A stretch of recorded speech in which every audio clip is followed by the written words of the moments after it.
Well, good afternoon and welcome to what I believe is the York Festival Ideas first online event of this year. And I've had the privilege of working with and being mentored by Dusana Dorjee over the last few years. And so it's a real privilege to be here today and to chair this event. Our speaker today is Dr. Dusana Dorjee, who is a senior lecturer in psychology and education at the University of York, where she leads the Wellminds Lab. As a psychologist and neuroscientist, she investigates processes in the mind and brain underpinning mental health and well-being and translates new understanding of these processes into educational practice and policy. Her latest book, Making Sense of Mental Health and Wellbeing in Primary Schools, a practical neuroscience-based guide, specifies key capacities underpinning mental health and wellbeing and presents a trauma-informed, seven-step approach to fostering these capacities systematically and gradually across the primary school years. So with no further delay, I'll hand over to Dr. Dusana Dorjee, who can take you from here. I will be talking about mental health and well-being in primary schools and how we can do a better job in supporting children in schools in developing mental health and well-being knowledge and skills. So most of you are probably aware of the increasing mental health and well-being difficulties in children. So what you can see on the screen here is one of the latest statistics showing results from a survey that was conducted in Wales in 2024. And it shows that around 15% of children have been experiencing clinically significant emotional difficulties. And another 15% showed elevated levels of emotional difficulties. So overall, nearly 1/3 of children has been experiencing difficulties with their emotion regulation, which is a very high level. And this trend has been increasing over the years. But there are other reasons why we should be paying closer attention to supporting mental health and well-being in children. And those are based on developmental changes in the brain that underpin mental health and well-being. So if you look at the developmental trajectories of mental ill health, you will see that most of the difficulties do manifest in adolescence. And that's why a lot of the efforts have been focusing on supporting mental health and well-being in adolescence. However, I've just shown you statistics that suggest we need to do a better job in supporting children, but there are further reasons. So during the first 10 years of children's lives, their brain undergoes very fast developmental changes. And this includes creation of very high number of new connections between neural cells in the brain. And it also involves synaptic pruning. So synapses are the endings of neural connections that enable neural cells to communicate. And pruning of these connections means that children are developing established pathways of connections across different brain areas that then create the foundation for their emotion regulation, their attention regulation, the way they relate to stress throughout their lives. So basically, their mental health and well-being is strongly determined by these developmental processes in childhood. And some of the maturational changes in the brain also happen very fast in childhood rather than in adolescence. So I'm sure all of you have heard about prefrontal cortex and its key role in emotion regulation, in mental health and well-being. But there are other regions deeper in the brain, such as the hippocampus, that also play a crucial role in regulating emotions, and they undergo fast maturation in childhood. So it is, in a way, a critical period for development of some of these brain areas. And in addition, in childhood, children are developing connections across brain areas. So in this image that you can see on the screen, you can, for example, see the bundle in blue. That bundle is called cingulum, and it's kind of a collection of nerve cell connections called axons that lead signal from one cell to another. And this bundle plays significant role, again, in emotion regulation and in mental health and well-being. And indeed, the study, the images from, showed that irregularities in structure in this bundle in children are linked to a higher likelihood of internalizing problems such as depression and anxiety. And finally, and this is perhaps the most interesting reason why we should be paying more attention to mental health and well-being in children, is that changes in the brain that happen during childhood produce so-called programming and incubation effects. So programming effects actually start during pregnancy, during prenatal period.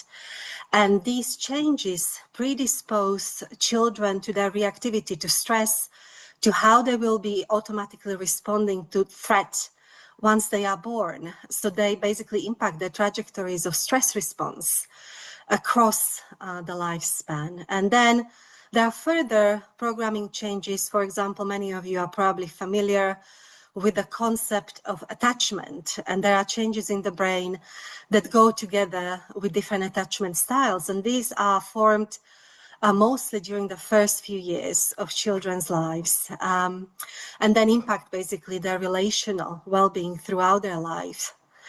And finally, the incubation effects, those are very interesting as well. So often experiences that children have during childhood impact on their mental health and well-being later on. So for example, children who have adverse experiences in childhood, the effects of these experiences on their mental health and well-being are not immediate often. So they often kind of manifest, for example, as depression, as poor mental health, 11.5 years on average later. So often actually the difficulties that we see in adolescence and even in adulthood have their roots in changes that happened during childhood. So those are all kind of neurodevelopmental reasons why we should be paying more attention to effectively fostering mental health and well-being in primary schools. So the thing is, we are currently not doing a very good job, and I think most of us would agree with that. Why is that so? Well, one of the reasons is because teachers are inundated with a range of different psychological concepts without actually us researchers doing a very good job on explaining how these different concepts overlap, how they can be meaningfully combined, and so on. So basically, teachers are faced with this very complex jigsaw puzzle of how to assemble effective mental health and well-being interventions and programs, provisions, curricula in primary schools. And we have not been actually guiding teachers in this regard very well. So I have developed a new framework of mental health and well-being in children and adolescents that is trying to provide a little bit of a roadmap for researchers, but also educators with regards to how to best foster mental health and well-being in schools. And this framework has three main principles. So first of all, the framework focuses on capacities rather than symptoms of poor mental health. What I mean by capacities can be thought of as root systems of mental health and well-being. So those are processes in the mind and brain that underpin mental health and well-being, that give rise to mental health and well-being. And difficulties in these roots can give rise to symptoms. But what we often do in schools right now is focusing too much on the symptoms, so on the broken branches and leaves, and trying to fix them with some strategies rather than fostering and nourishing the roots of mental health and well-being effectively. The second pillar, principle that is guiding my framework is embedding of mental health and well-being in social contexts. So often what we teach in schools is quite isolated from the real world experience of children. And we know that social contexts heavily impact mental health and well-being of children, whether it's discrimination, whether it's peer relations and bullying, whether it's social media, influencers, and so on. And we need to find ways to meaningfully bring in these wider contexts into teaching mental health and well-being to enable transfer of the skills and knowledge that children acquire in school into their everyday lives. And finally, we need to do a better job at teaching children mental health and well-being skills gradually in a progression, in a sequenced way. So I often bring up the analogy with teaching children to read and write and math skills. So we do a fairly good job at that because we have good theories of how these skills and the underpinning processes in the mind and brain develop, but we don't approach teaching mental health and well-being knowledge and skills in the same way. And I think we should. So we should basically teach children these skills in a carefully sequenced, developmentally appropriate way, step by step, with the knowledge and skills building up across primary school years and beyond, really. So those were the three key principles of the theory I have formulated, the framework, which is called the neurodevelopmental theory of mental health and well-being capacities. I know it's a long and complicated name, but we have the acronym NDTEC that we use. So for the rest of the talk, I will be using that acronym to refer to the framework. So what specifically does the framework entail? So when I talk about capacities, I basically talk about processes in the mind and brain that are modifiable, trainable, and are central, are the root systems, as I said before, of mental health and well-being. And there are two key capacities in the NDTEC framework. So the first one is the self-regulation capacity, and it is a set of neurocognitive affective processes, so processes of neural functioning and thinking and experiencing emotions that need to be fostered during child and adolescent development to enable adaptive management of thoughts, emotions, and behavior in alignment with one's goals in support of mental health and well-being. So there is a lot of research suggesting that self-regulation in childhood determines long-term outcomes for children, whether it comes to their mental health, but also physical health, levels of crime, how much they earn in adulthood, whether they complete their education, whether they engage in crime even. So self-regulation is really a key to lifelong outcomes for children. And in my framework, I have particularly divided it into 5 further facets that are specific to mental health and well-being. And these are kind of 5 steps that need to be fostered in education in order to build up children's self-regulation capacity. So the first step is fostering emotional awareness. So many of you would have probably heard of emotional awareness as the ability to notice what is happening in the mind, notice emotions. And there has been emphasis on emotional awareness in schools as well.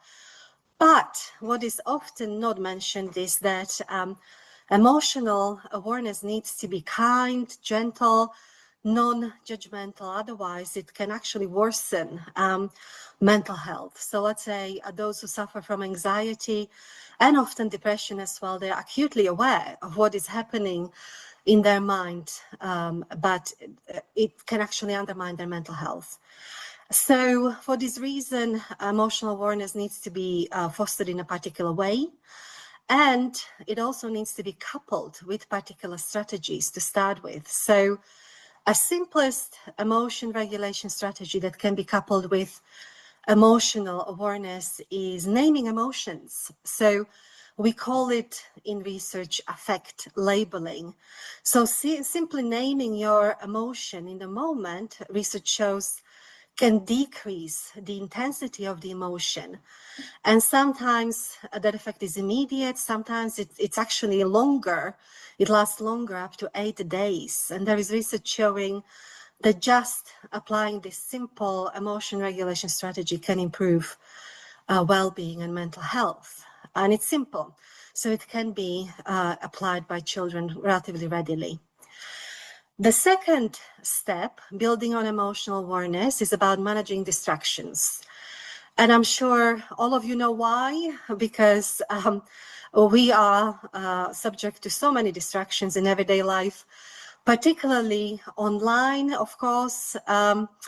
And these are kind of key skills that children need to acquire from early age, being able to manage distractions in a way that is supportive of their mental health and well-being. So distractions actually are not always bad. So there are distraction-based emotion regulation strategies that can be readily implemented in the moment, but excessive distractions, of course, are not helpful, particularly if we have little awareness and control over them.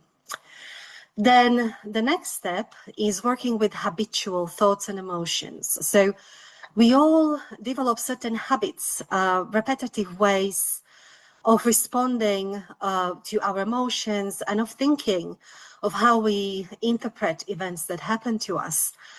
And these habits of our thinking and emotions can be healthy and support our mental health and well-being, or they can actually undermine our mental health and well-being. And some of these habits are actually inherent to our biology. So, for example, we have the negativity bias. So we tend to pay attention to and remember negative experiences more readily than positive ones. And there is an evolutionary reason for that. So we needed to remember those berries that made us ill so that we don't eat them again. But these days, hearing about the news, looking at the news, and so on, can actually lead to excessive negativity bias that can undermine our mental health and well-being.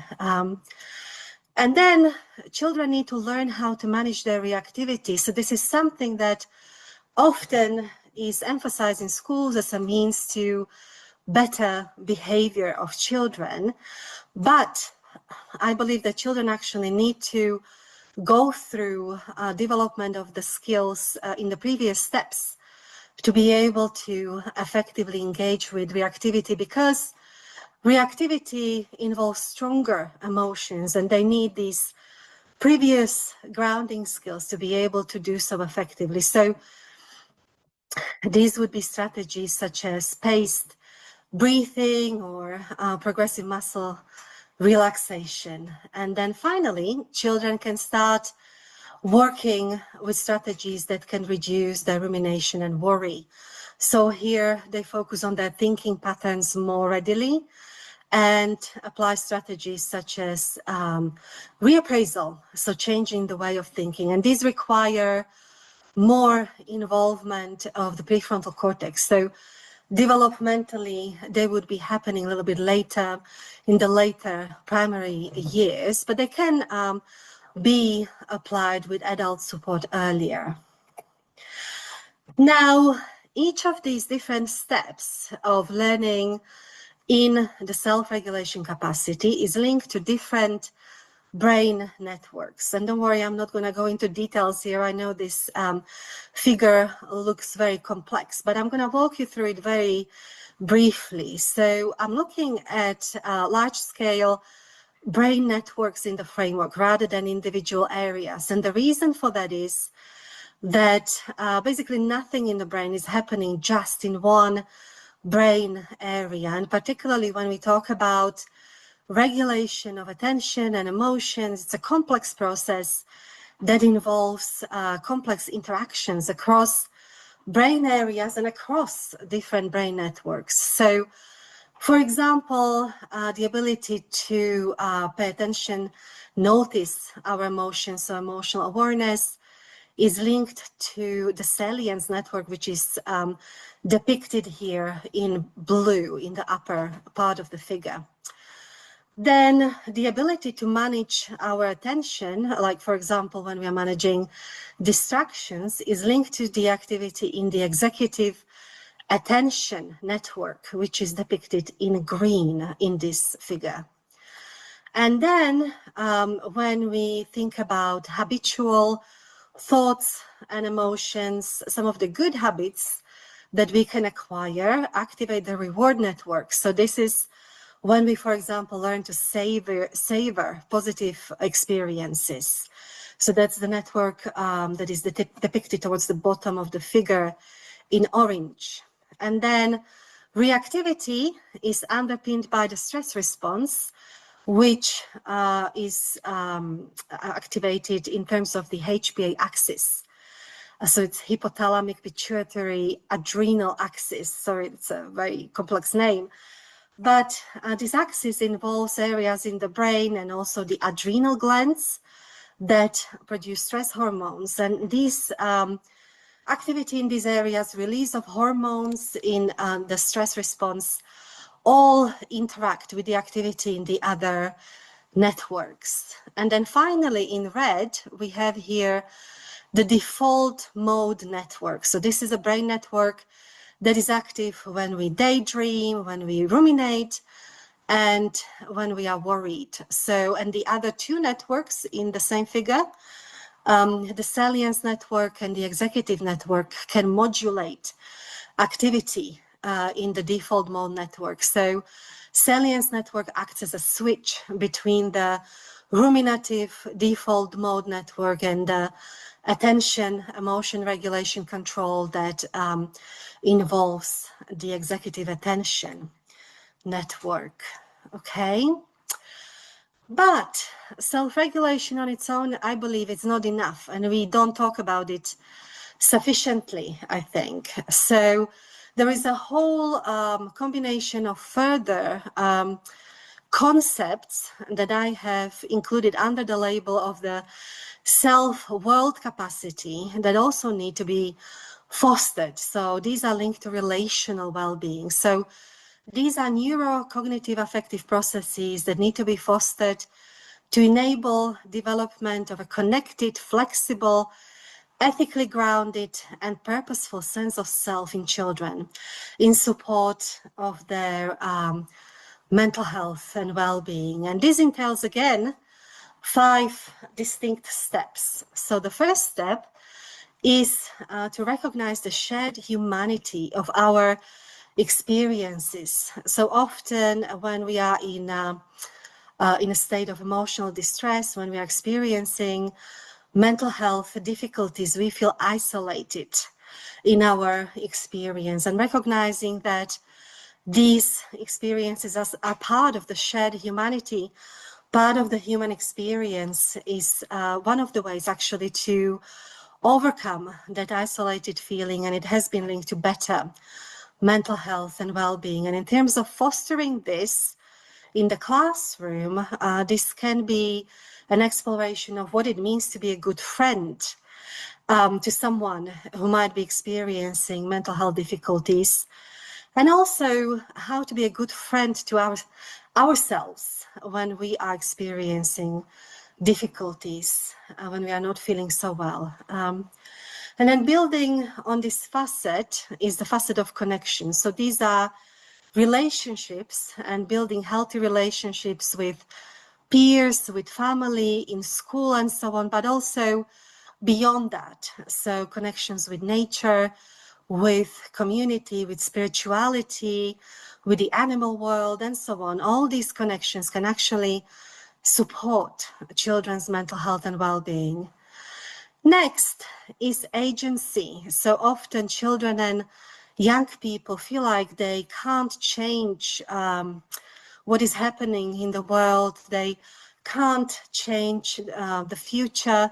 So giving them the sense of agency, that they matter and that what they do can make a difference, is actually quite important for supporting their mental health and well-being. So this is fostering of prosociality, prosocial behavior, like sharing, helping, informing, volunteering, and so on, in children.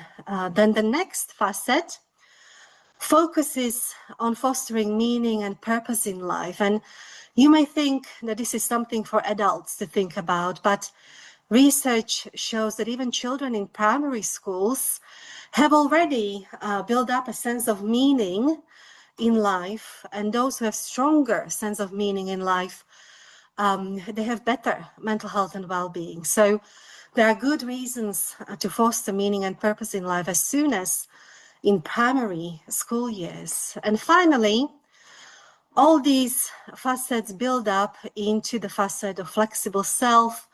So this is a facet where we perceive who we are in a way that is flexible, changeable, so that we can change the way we are, who we are, if we want to. So research shows that a rigid sense of self is strongly linked to poor mental health, and having a flexible sense of self can support mental health and well-being. So again, we have a set of different brain networks that are linked to these different facets. So looking at the top part of the figure, we have in turquoise the mentalizing network, which is linked to shared humanity, but really it is supporting all of the facets in a way. Then in purple, there is the empathy network, and then in yellow is the prosocial network. So their names give away which facets they are associated with. So the purple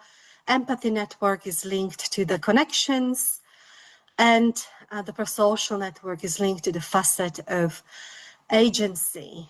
And then towards the bottom of the figure, there is the reward network. So when we engage in rewarding connections, in prosocial behavior, when we build our purpose in life, it actually feels good. That's why the reward network is activated. And finally, we have the default mode network here. And if we harness the default mode network in an adaptive way, then it leads to a flexible development of a sense of self that is healthy and can support mental health and well-being. So that involves adaptive self-reflection, for example, on oneself, and healthy integration of our stories. So basically our sense of self is a story, and the default mode network can help us develop a flexible, adaptive and healthy story about who we are. So how can this framework help to organize the myriad of different mental health and well-being concepts that I started with in the talk? So here you have an example of how the different concepts could be mapped onto these two capacities, and then based on the progression of the different facets, you could identify possible gaps in mental health and well-being provisions that you have in your school, and kind of complement it further so that it is a more comprehensive and complete provision that can support children's mental health and well-being. And we have also worked on translating this framework into educational practice. So there is a book that I wrote that actually specify ways we can translate the neuroscience into actual learning objectives and strategies that can be fostered in developmentally appropriate ways across the primary school years.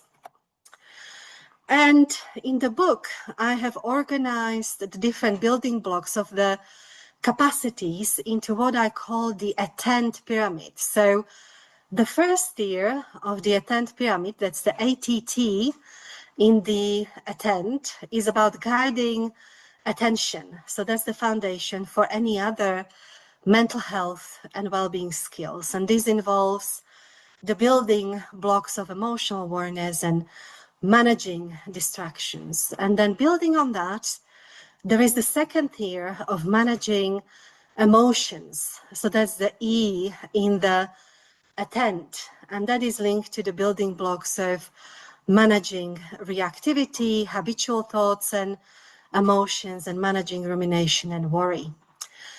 And then progressing on to the building blocks of the self-world capacity. The third tier involves nurturing connections through shared humanity, connections, and agency. And then the final tier involves finding direction. So that's building up purpose in life and a flexible sense of self. And there is also a particular pedagogical approach that is detailed in the book that I suggest might be a good way to use it to foster mental health and well-being knowledge and skills in schools. So the first 3 steps involve building up the knowledge of the particular concept that children acquire in each facet. So in the step 1, for example, they would learn about emotional awareness based on external examples such as stories or cartoons. Then in the second step, they would learn about the strategy that is linked to this particular concept. So in this case, it would be naming of emotions. In the third step, they would learn about basic neuroscience that is linked to this particular concept. So in this case, they would learn, for example, about the ACC, or all the children could learn about salience network. So the ACC stands for anterior cingulate cortex, and it's a key node of the salience network. And then in the following 4 steps, children apply their knowledge to managing their own mental health and well-being gradually. So in the 4th step, they start applying knowledge about emotional awareness, for example, to their experience in guided practices in the classroom. Then in the fifth step, they add a particular strategy, such as naming of emotions. Then in the 6th step, they start using knowledge about neuroscience in supporting their mental health and well-being. And you may wonder how and why. And actually, our research shows that when children use neuroscience, it can help them to verbalize what they are actually experiencing, and it also builds a healthy distance from what they are experiencing. So it can be therapeutic in a way. And then finally, children are supported in applying what they learned, their knowledge and skills in everyday life. So in school, at the playground, outside of school, and so on. And the good news is that the framework has been translated actually into a curriculum. So the PSHE Association developed a curriculum for primary schools called the Foundations for Wellbeing. We worked together on this curriculum in this curriculum development as part of a knowledge transfer partnership. So it is based on my theory. And Josh actually played central role to the translation of the framework into the curriculum. So if you are interested in the process, you may want to look up his presentation from the last year and watch that. So finally, what is the takeaway message from all this, from the talk, from the introduction of the theory? So the main message really is that we need to pay much more attention to fostering mental health and well-being knowledge and skills in primary schools. It can be done, and it can be done systematically and effectively. Hopefully I've persuaded you of that as part of this talk. And accordingly, this should be reflected actually in education policy. So we've had the curriculum reform, but I think there is much further we could go with the guidance that is provided to schools regarding fostering mental health and well-being, and particularly when it comes to primary schools. And in order for all this to translate into practice, we need to strengthen teacher training and also CPD training for teachers so that they have better understanding of mental health and well-being neurodevelopment and ways to foster effectively mental health and well-being in primary education. And finally, we need to embed sequenced, developmentally appropriate, carefully tailored curricula that can foster mental health and well-being in primary schools, and do so effectively, and ideally as part of whole school approaches. So that's that, and I'm looking forward to your questions. Okay, well, thank you very much, Dusana. As always, it's a real privilege and a pleasure to listen to you and to hear about your research and your theory. And it's been a privilege to work together over the years on the development of foundations for wellbeing. We have a couple of questions from the audience, but before I move on to those, I thought we'll just give you an opportunity to elaborate maybe on some of the practical strategies that you alluded to. So I don't know if you would like to share a couple from some of the facets, maybe managing distraction or developing a purpose. If there are teachers or parents or other adults out there who want to cultivate these in children that they know, what kind of things could they set about doing? Thank you, Josh. And it has been a privilege working with you as well. So it's mutual. So for example, for managing distractions, some of the strategies that I talk about in the book, they all start with the same principle. So starting to recognize what distractions are, and then recognizing which distractions make us feel good and which distractions may not be so helpful for us longer term, and also teaching children strategies that are distraction based that can support their mental health. So a common distraction based mental health strategy is naming 3 things in the environment. It works like magic. I've tried it with my children as well. So for example, when children are a little bit anxious or stressed in the moment, asking them to look around and name 3 things in yellow color or 3 things in red color. That works really well to disrupt that kind of cycle of rumination and worry in children when they get caught up in some thoughts or are distracted in the moment. So it brings their attention to the present moment and kind of interrupts the cycle potentially of worry. So that works very well, and it's trauma-informed strategy. It's not too triggering, so it can be applied readily in the classroom. Other strategies might be more reflective, so recognizing when distractions are helpful. So when kind of we get distracted by something that is very interesting to us. For example, small children get distracted by watching a butterfly or watching nature, right? So it's a distraction that can actually support their mental health and well-being. But then, of course, there are distractions online that we are all faced with. So from early age, teaching children about those, and obviously co-managing,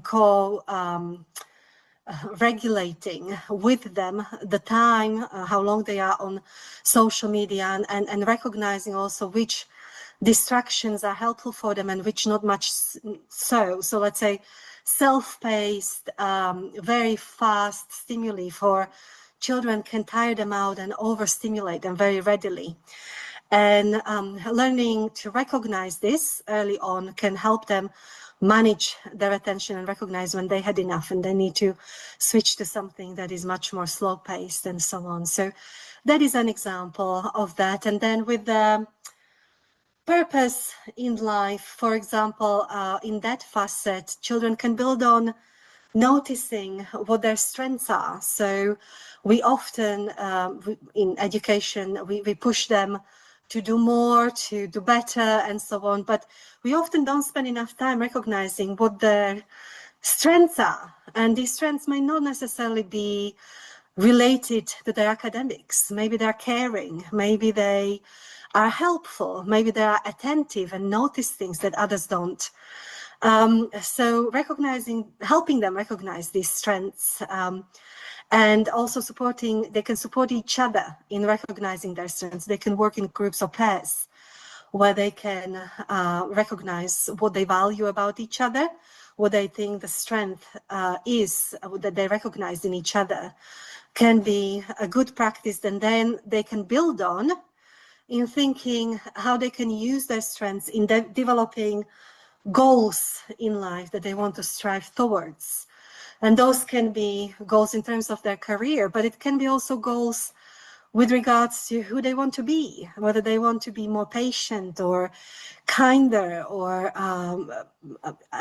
relating better to others or noticing more things or developing a certain skill. So it can be a range of things that builds up their ability to then develop a coherent and strong sense of self that is also flexible and changeable as their needs and their kind of trajectories of who they want to be develop as well. So there are plenty of examples in the book. Yeah.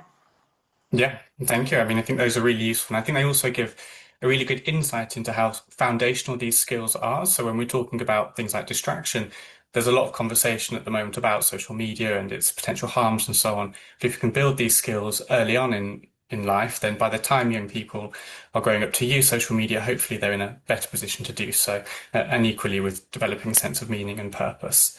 We've had a few more questions come in. So one of them is about how to deal with uncomfortable or strong emotions, such as anger or frustration. What kind of things we might be able to teach children and young people to do to manage those emotions, which we all inevitably experience at some point. An excellent question, and it's kind of straight from the classroom, isn't it? So that's what teachers face on a daily basis in the classroom. So there are some really good, simple strategies that teachers can use. For example, there is a strategy that is derived from therapeutic approach called dialectical behavior therapy. And some aspects of that framework have been applied to education. And I think I mentioned this strategy in my book as well. Maybe I don't, but it's called willing hands, and it's very simple. So children can be asked when they're angry, when they're frustrated, to just stand or sit and for a moment stand with their palms up. And it's a very simple practice that actually is very effective at regulating their anger. So first of all, when they do that, they shift their attention from whatever led to their anger and how they're feeling to their body. So, and it's in a gentle, trauma-informed way. So that shifts their attention away and decreases intensity of that emotion. And then sensing those feelings, there's something about that physiological movement as well, upwards, kind of, when we are angry, we clench our wrists, right? We are tight, and that is reflected in face, in our facial expressions and so on. And when we open up our palms, actually it's the opposite. So it has physiological effect on calming down our kind of the intensity of the emotion that we feel, particularly anger. And there are further strategies, so just simple strategies, counting in the moment, when they are little ones, just counting up to 5, when they're older ones, something more cognitively taxing and more demanding, so counting backwards from 10 to 1. And when they have to do that, they have to shift their focus onto the task. And again, that shifts away from that emotion, that intensity in the body that they feel. And progressive muscle relaxation is very effective. Actually, we have developed a really lovely video with the PSHE Association that you can use in the classroom as a guided practice to tighten and release tension in different parts of the body safely and gradually to decrease intensity of emotions, and it decreases the activity in the HPA axis. So when we are angry, the stress response goes up. This is a very good way to downregulate it, and simple breathing practices as well. But I always say you have to be careful in the classroom with those, because for some children, those can be triggering, even though they're so widely used. I often say don't use those practices with eyes closed or while lying on the floor, and don't don't encourage very strong focus on the processes of breathing, because for some children, particularly if they have some trauma history. It can be triggering, so be a little bit careful with those. But again, we have a video for that, right, Josh, through the PSHE Association, so make a use of those. And these are also all described in my book. Yeah. Yeah, I mean, the two animations you refer to, those are actually freely available. So if anyone wants to watch those or use those, just visit the PSHE Association website and have a look at Foundations for Wellbeing. So those are all developed in collaboration with Dusana. And we also have some posters on there which describe some of the ways in which you can manage strong and comfortable emotions. And again, using strategies based on those described by Dusana. And of course, in her book, there's much more detail as well. You mentioned trauma a moment ago. One of the questions that has come up actually is about how you might be able to use this kind of approach when there are some children in the room that might have neurodevelopmental challenges or, yeah, they've experienced trauma in the past. So, what kind of things might we want to take into consideration there? Yes, so I took that into account when writing the book, actually. So the approach that I have described, the 7 steps, is meant to be trauma informed. So there is a reason why in that pedagogical approach there are 7 steps, and why we go from external focus, from examples that are not personal to children, from stories and so on, towards more applied approach when children apply the strategies to their experience. So all the descriptions of the strategies in the book are trauma informed, so they avoid kind of probing particular experiences of children, asking directly about symptoms. There is none of that in any of these practices, because it is not safe to do so in a classroom. Plus, any practices that involve sharing, let's say, feelings. In the book, they are always described in a way where children would be sharing, let's say, by writing about their experience, so not directly to a whole classroom, because that would not be appropriate at all. So they're very light touch. They don't probe after any symptoms. They go after gentle experiences, highlight positive aspects of experience. The whole approach is strength-based rather than symptoms-based. So there is focus on what one can do and what feels good and what feels less good.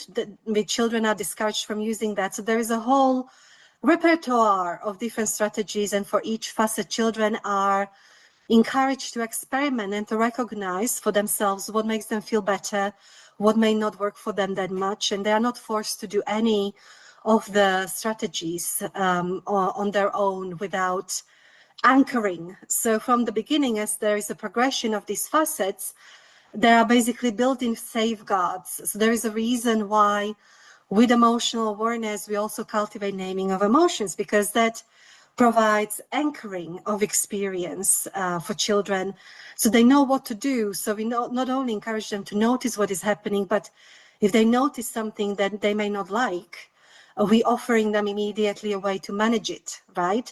So I don't think it's right, as it has been in curricula, that we kind of emphasized emotional awareness, but without these anchors and safeguards, I don't think that's safe, actually.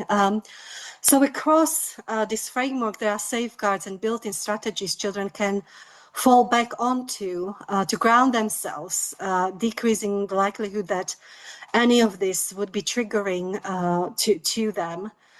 And I'm very interested, actually, in applying these strategies and adapting them for children who are neurodiverse, as something we have discussed, and actually we worked towards, but we did not get the funding, basically, for a project where we wanted to adapt the curriculum for children with special education needs. But it needs to be done, and it would involve slowing down with acquisition with some of the skills. It would mean emphasis on some aspects more than others. Some of the research, for example, shows that children with special education needs, some of them can particularly build on strengths in the self-world capacity, like prosociality, and just enabling them to recognize actually the strengths they have, and how they can use them to support others, to support themselves, and to contribute, can be very empowering for them. So there are aspects of the curriculum that special education needs children may need to work with more gradually, particularly with the self-regulation capacity, but there are other aspects in the self-world capacity that can be really empowering for them and helpful in supporting them in developing a toolbox that may work for them from a younger age. And it can also, I think, help with inclusivity, because it may help others in the classroom recognize the strengths that some of these children might have that maybe they haven't developed to that degree. And I think recognizing that can be very helpful for everyone in the classroom. So there are many possibilities that I can envision with that, but it will take time to build a program. But to start with, if you look at some of the strategies in the Foundations for Wellbeing curriculum and in my book, and as an educator, you will probably just reading through it, see some of that, how it could be applied readily in your classroom with neurodiverse children. Hmm. Yeah, and as you said at the end of your talk as well, this is designed to be implemented as part of a whole school approach. So it doesn't replace targeted approaches, but actually sits alongside and complements them, should be integrated with them. So another thing, yeah, to consider there. We're coming towards the end of our time. There's one more question, so just a very brief response, but I think it's an important question, which is about the teacher training aspect. When should this take place is the question. Should it be as part of a PGC program or ongoing professional development, or sort of all of that? What's your view? All of the above. Josh Hmm. is smiling because he knows my views Hmm. on this. But absolutely, so all of the above. I really, really strongly believe that we need to do much better job at preparing teacher trainees for supporting children's mental health and well-being, and we are not doing a very good job at that. There is research showing that teachers who know about mental health and well-being, neurodevelopment, that have stronger social and emotional competencies, they are much better at supporting children in school, and it benefits children's mental health and well-being, actually, not children's, teachers as well. So there is research showing that teachers who have stronger understanding of mental health and well-being and these social emotional competencies, they also benefit in terms of their own well-being. And there is research showing that teachers who are stressed, who are burnt out, it rubs off on the children in a way. Metaphorically speaking, children can have higher levels of stress hormones when teachers are stressed. So we call it sometimes stress contagion effect. So all of the above, and actually some of the research Josh and I have done suggests that this is something teachers are asking for. So we have done a study as part of the knowledge transfer partnership that shows that many teachers don't feel sufficiently prepared to support children's mental health and well-being, and they would welcome further, more focused, evidence-based, systematic, comprehensive training on this topic. So I think from all the sides, from the research side, from the practice side, the voice is speaking in unison that we should have more effective teacher training, both for teacher trainees and as a CPD for school teachers, for all this to be more effective in the classroom. Hmm. Wonderful. And it looks like we only have 1 minute to go. There are more questions as well as follow-up. So I will just encourage maybe get in contact if there's a question that you really want to ask. But otherwise, just to say a huge thank you to Dusana, as always, a very insightful and ultimately hopeful talk.